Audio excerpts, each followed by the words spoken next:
পেটে ইট বাঁধা অবস্থায় শীতলক্ষ্যা নদী থেকে এভাবেই ভেসে উঠছিল একের পর এক মৃতদেহ। নারায়ণগঞ্জের শীতলক্ষ্যার পার তখন স্বজনদের আহাজারি আর আত্মচিৎকারে যেন ভারী হয়ে উঠেছিল। ডুবুরি দিয়ে একে একে তুলে আনা হয় সাতটি মরদেহ।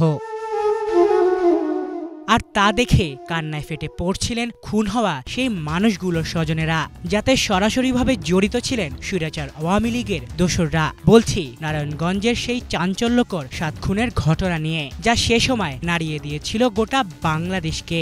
অথচ ৭ খুনের প্রধান কুশীলব হাসিনার ঘনিষ্ঠ শামীম ওসমান ছিলেন ধরাছোঁয়ারও বাইরে।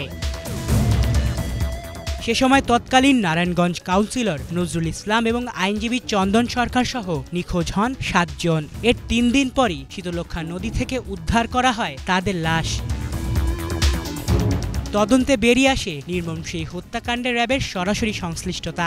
আটক করা হয় র্যাব ১১-এর অধিনায়ক তৎকালীন আওয়ামী লীগের প্রতাপশালী মন্ত্রী মোফাজ্জল হোসেন চৌধুরী মায়ার জামাতা কর্নেল তারেক সাঈদ সহ বেশ কয়েকজন কর্মকর্তাকেই।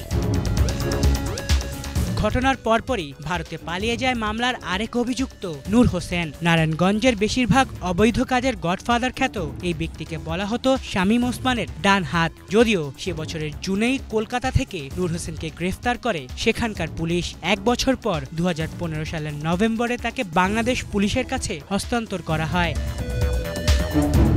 পরবর্তীতে আদালতের বিভিন্ন বিচারিক কার্যক্রম শেষে নূর হোসেন, তারেক সাঈদ মোহাম্মদ ও মেজর আরিফ হোসেন সহ ১৫ জনের মৃত্যুদণ্ড বহাল রেখে বাকিদের বিভিন্ন মেয়াদে কারাদণ্ড দেন হাইকোর্ট। কৌশলে বাদ দেয়া হয় ৭ খুনের মাস্টারমাইন্ড হাসিনার ঘনিষ্ঠ শামীম ওসমান, তৎকালীন নারায়ণগঞ্জ পুলিশ সুপার, ঢাকা বিশ্ববিদ্যালয় স্যার এফ রহমান হলের সাবেক সভাপতি নুরুল ইসলাম সহ বেশ কয়েকজনকে। তবে কেন এই হত্যাকাণ্ড, সেই বিষয়টি থেকে যায় আড়ালে।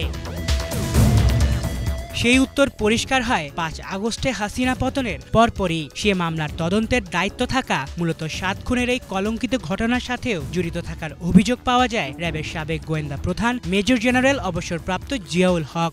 ছাত্র জনতার বিপ্লবে হাসিনার পতনের পর জিয়াউল হক আটক হলে ৭ খুন নিয়ে বেরিয়ে আসে বেশ কিছু চাঞ্চল্যকর তথ্য। সরাসরি শামীম ওসমানের সংশ্লিষ্টতার কথাও উঠে আসে জিয়াউল হকের বয়ানে। ফ্যাসিস্ট হাসিনার সরাসরি সংশ্লিষ্টতার বিষয়ও সামনে আসে। ঘটনার শুরু থেকেই শেখ হাসিনা বিষয়টি জানতেন, এমনকি ৭ জনকে অপহরণ ও হত্যা করে শীতলক্ষ্যা নদীতে ফেলে দেওয়ার বিষয়েও জানতেন হাসিনা। একই সাথে মামলা থেকে শামীম ওসমানকে হাসিনার নির্দেশেই বাদ দেওয়া হয়েছে বলেও জানা যায় জিয়াউলের বয়ানে। ২০১৮ সালে আসামিদের ফাঁসির আদেশ হলেও সেটি ঝুলিয়ে রাখা হয় হাসিনার নির্দেশেই। এরপর কেটে গেছে আরও প্রায় ৬টি বছর। মামলাটি এখনও অপেক্ষায় সুপ্রিম কোর্টের আপিল বিভাগের শুনানির, যে কারণে এখনও সেই প্রমাণিত আসামিদেরও শাস্তির মুখোমুখি হতে হয়নি। আলিফ Chowdhury, Bangla vision news desk.